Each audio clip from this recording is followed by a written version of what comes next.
तो दोस्त मैं शुरू में ही एक बात कहना चाहूँगा आपको कि अगर आज आपका मूड ख़राब है, आप थोड़ा सा ऑफ फील कर रहे हैं या हल्का सा भी डिप्रेसिव सा मूड है आपका ना, तो हाथ जोड़ के बोलूँगा कि आज आप ये वीडियो ना देखें।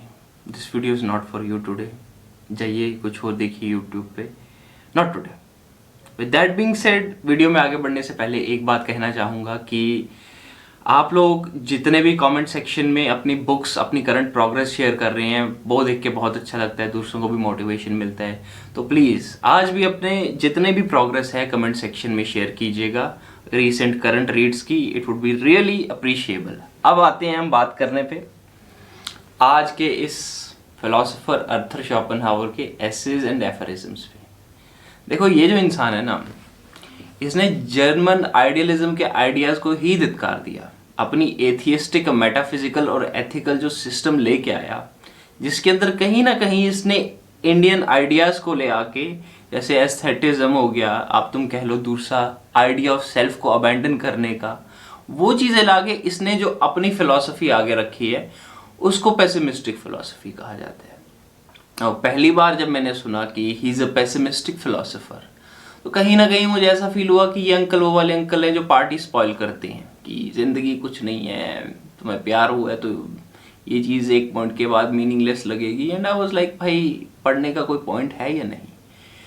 Then I picked this book essays and aphorisms, और फिर मैंने पहला चैप्टर खोला which was sufferings of life, and then I realised, okay, झूठ तो नहीं बोल रहा ये बंदा।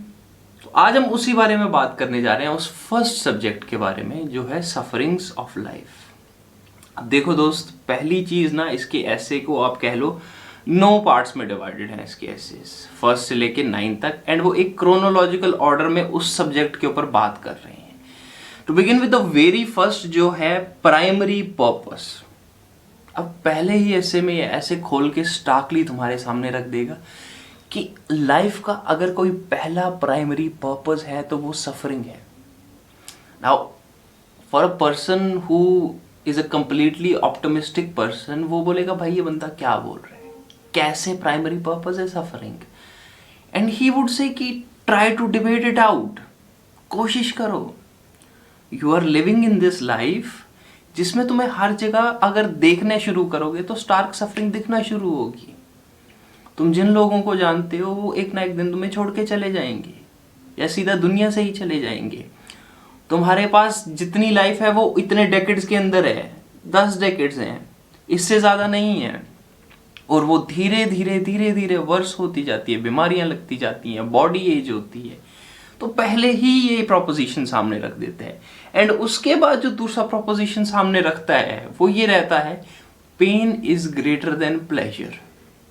देखो, अब तुम चल रहे हो और कुछ भी खराब नहीं है बॉडी में, कहीं पे भी कुछ नहीं है, क्या तुम उस चीज को हमेशा अप्रिशिएट कर रहे हो, बॉडी कितनी बढ़िया चल रही है, but then all of a sudden तुम्हारा शूज टाइट तुम्हें फील हो रहा है, कहीं पे चुभ रहा है तुम्हारा शूज, तो चलते हुए तुम्हारा सारा ध्यान उधर जा रहा है, सिर्फ एक पॉइंट है जहां पे पेन हो रहा है एंड कंप्लीट अटेंशन तुम्हारी उस तरफ जाली जाती है।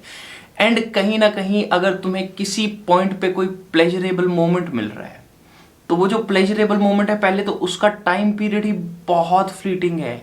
For a moment of spark वो प्लेजर आता है और धीरे धीरे फेड अवे होना शुरू हो जाता है। But is that the case with pen?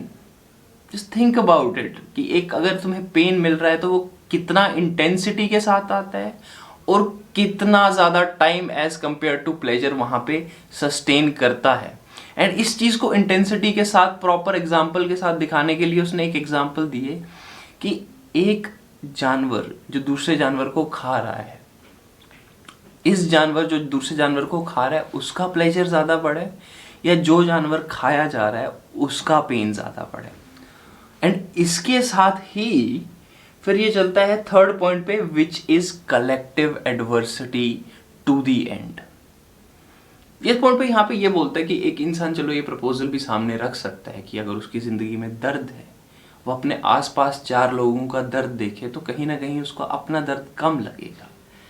But at the same time ये भी कहता है कि वही चीज उसी प्रोपोजिशन को लेके चलो, तो ये चीज तो क्लियर हो रही है कि हर जगह हर इंसान कहीं ना कहीं अपने दर्द से जूझ रहा है। एंड ऐसा नहीं है कि ये दर्द खत्म होगा, एक जंग के बाद तुम्हें दूसरी जंग पकड़नी पड़ेगी और वो ऐसे चलती रहेगी। और वो जंग किससे है? आसपास के फेलो इंसानों से ही है। And to the very end ये स्ट्रगल चलती रहती है, कहीं रुकती नहीं है।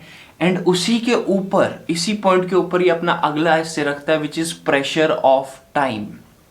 ये कहता है हर एक एडवर्सिटी से बड़ा एक एडवर्सिटी है प्रेशर ऑफ टाइम। ये जो क्लॉक है ना, ये हमारे पीछे एक विप की तरह खड़ी रहती है, हमें चाबुक मारती रहती है कि वक्त कम है तुम्हारे पास, ये करो फिर वो करो। And you know it guys, तुम्हारे पास कब वक्त होता है शांति से बैठने का, एक मोमेंट को चेरिश करने का। इस वक्त पे तुम सुबह उठ रहे हो, देन नेक्स्ट मोमेंट पे तुम ब्रेकफास्ट कर रहे हो, फिर तुम ऑफिस के लिए निकल रहे हो, ऑफिस से वापस आ रहे हो, घर का कुछ काम है, देन इवेंचुअली अगले दिन के लिए तैयार होना है। तो ये एक सिसिफियन जर्नी है तुम्हारी। सिसिफस का जो मिथ है, वो सुबह रॉक बोल्डर ऊपर लेके जाता है एंड देन ऊपर पहुंचता है, फिर से माउंटेन से बोल्डर नीचे आ जाता है। तो टाइम टिक कर रहा है एंड कहीं ना कहीं अगर तुम्हें टाइम में कुछ मोमेंट्स ऑफ फ्रीडम मिल भी जाते हैं, तुम अकेले बैठे भी हो, या लेट्स से तुम्हारे पास ओल्ड मनी है और तुम्हें करने की कुछ भी करने की ज़रूरत नहीं है, बस आराम से बैठ के खाना है, देन फिर बोर्डम आ जाएगा।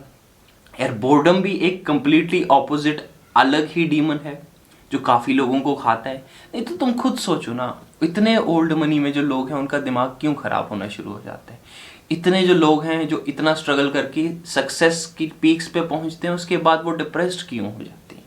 Just think about that. And उसी पॉइंट पे ये नेक्स्ट पॉइंट पुट करता है, द पॉइंट ऑफ यूटोपिया।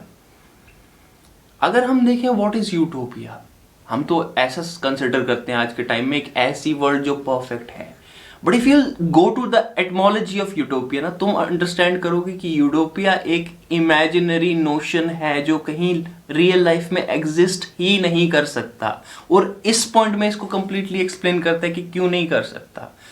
यहाँ पे ये ऐसा बोलता है कि अगर हम किसी इंसान को ये एबिलिटी दे भी दें, या कंप्लीटली कलेक्टिव इंसानों को ये एबिलिटी दे दें कि उनका हर प्लेजर पूरा हो रहा है, वो भी इंसेसेंटली पूरा हो रहा है, और वो किसी तरह इस पॉइंट पे पहुंच भी रहे हैं कि उन्होंने एक यूटोपिया बना दिया है, द मोमेंट वो ये यूटोपिया बना देंगे उसके बाद ही वो खुद से अपने लिए इतनी सफरिंग खड़ी करेंगे कि कोई कहने वाली बात नहीं है।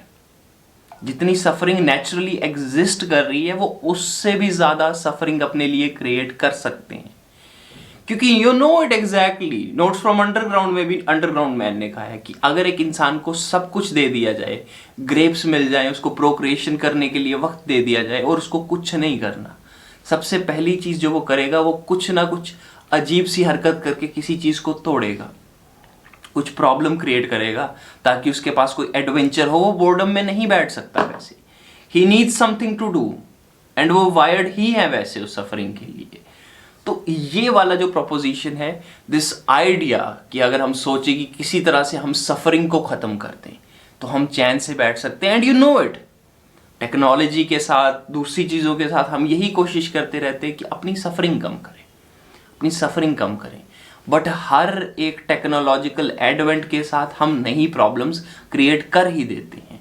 तो द क्वेश्चन इज कि क्या ये एडवांसमेंट्स और टेक्नोलॉजिकल जितने भी चीज़ें एडवांसमेंट्स हम कर रहे हैं, इनका कोई पर्पस भी होता है या नहीं। और उसके साथ नेक्स्ट पॉइंट ये ले आता है नॉलेज ऑफ लैक। सी बड़ी ये बिल्कुल क्लियरली कहता है कि एक इंसान को पहले तो जब तक पता नहीं चलता, जब तक एक सिग्नल नहीं मिलता कि कहीं दर्द हो रहा है, तब तक वो सफ़र नहीं कर सकता। और कहीं ना कहीं आप देखोगे तो इंसानों में ये प्रोपोजिशन बहुत ज़्यादा क्लियरली दिखेगी, जानवरों में इतनी नहीं है। तभी हम देखते हैं कि जानवर बहुत पीसफुली बैठ सकते हैं। लेट्स से एक कुत्ता सड़क पे चल रहा है, उसको चोट लग गई, वो तब तक रोएगा जब तक वो दर्द से यूज टू नहीं हो रहा। बट एक इंसान के साथ ऐसा नहीं है, क्योंकि उसकी कॉन्शियस फैकल्टीज बहुत ज़्यादा एनहेंस्ड है, एंड वो उस टूटी हुई बाजू को देख के और दुखी हो रहा होगा। फ्यूचर प्रोस्पेक्ट्स में वो क्या दिक्कत करेंगी वो सोच के और दुखी हो रहा होगा। या तुम किसी एक इंसान को ले लो जिसको कहीं ना कहीं ये नॉलेज आ रही है कि ओह मेरे को रोमांटिक पार्टनर की ज़रूरत है, बट अब उसको नहीं मिल रहा, तो वो उस चीज़ से दुखी हो रहा है, उस चीज़ से सफ़र कर रहा है, हर रोज़ ये सोच रहा है कि सबके पास है, मेरे पास क्यों नहीं है। वहीं पे तुम एक डॉग कुत्ते को ले लो, हो सकता है वो थोड़ा सा हॉर्न नहीं होगा, बट दैट डजंट मीन कि वो दुखी हो के रोएगा, नहीं होने वाला। उसके लिए बस एक सिंपल वो चीज़ है, मीन्स टू एंड वाली बात है, हो रहा है तो ठीक है, नहीं हो रहा तो उस कोने में बैठ जाएगा। एंड वही चीज़ हम फ्यूचर और प्रेजेंट के उसमें भी देखते हैं, डायनामिक्स कहीं ना कहीं, जहाँ पे हम ये सोच रहे होते हैं कि यार फ्यूचर की प्लानिंग कर रहे हैं कि कल को यार ये चीज़ हमें अचीव होनी चाहिए। एंड उस चीज़ के बारे में सोच सोच के अगर कहीं ना कहीं हम देख रहे हैं उस प्लान को कंप्लीशन में फेलियर आ रहा है, तो कहीं ना कहीं हम ये सोचने लग जाते हैं कि यार ये चीज़ होगी नहीं तो मैं क्या करूँगा। प्लान हमने ही बनाया है, अब वो फुलफिल नहीं हो रहा तो हम सफ़र कर रहे हैं, या पास्ट में कोई ऐसी मिस्टेक हो गई है या कोई मिसहैप हो गई है या हमने किसी को खो दिया है।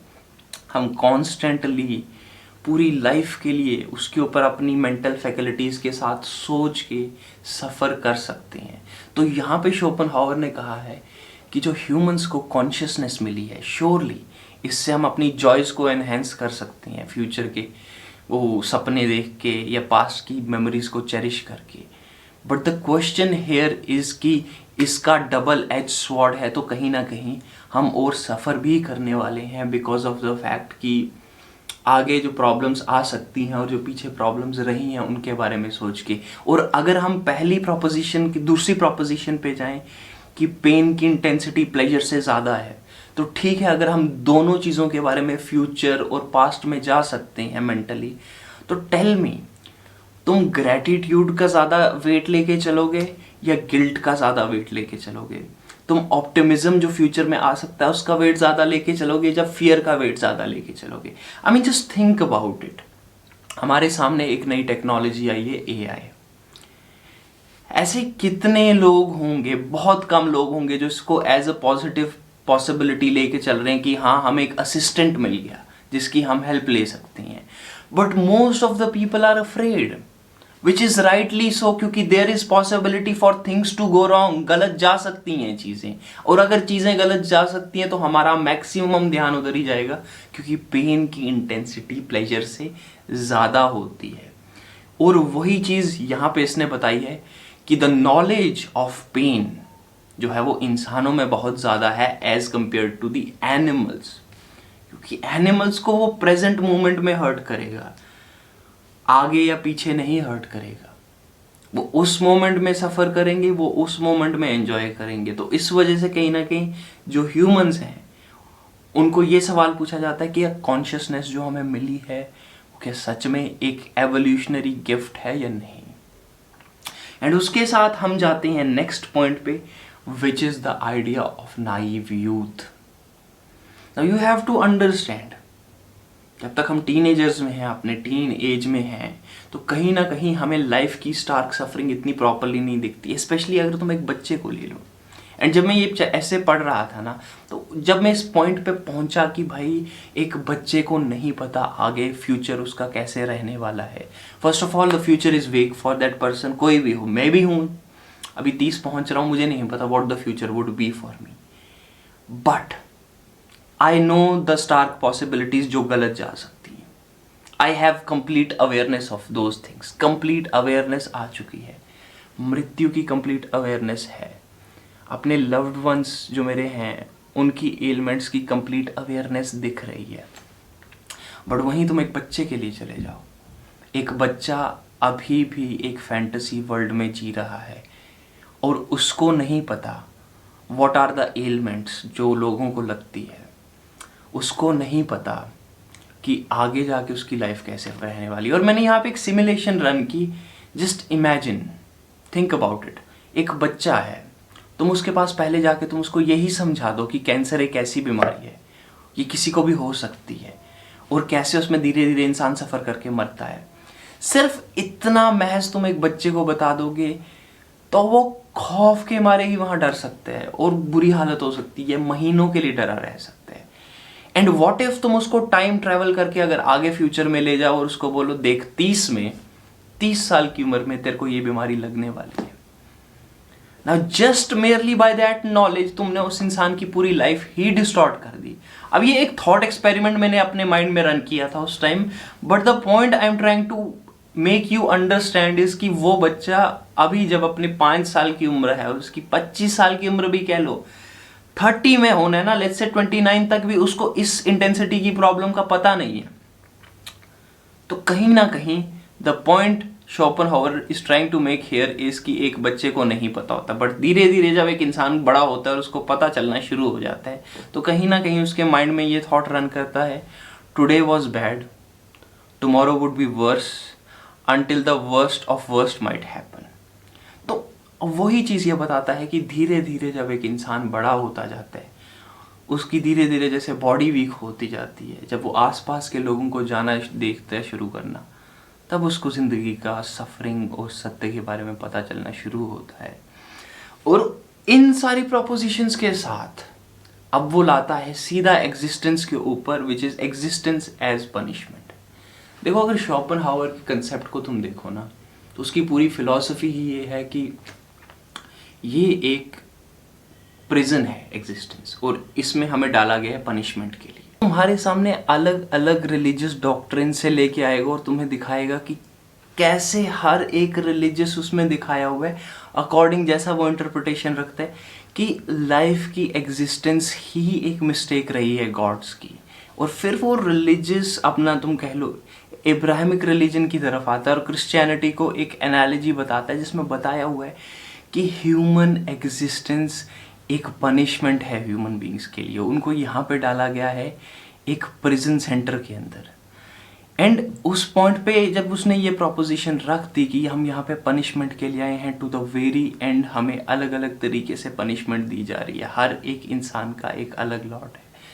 उसके बाद वो एंड में यही बात कहता है कि ठीक है नाउ, अब हम सबको पता चल गया है कि हम यहाँ पे पनिश होने के लिए आए हैं। नाउ लुक अराउंड यू, तुम्हारे आसपास हर एक इंसान जो है वो एक प्रिजन मेट है यहाँ पे। If that is the case, तुम सबको देख रहे हो एंड अब तुम जानते हो वो इंसान अपने तरीके से पनिश हो रहा है, तुम अपने तरीके से पनिश हो रहे हो। What is the best way of being?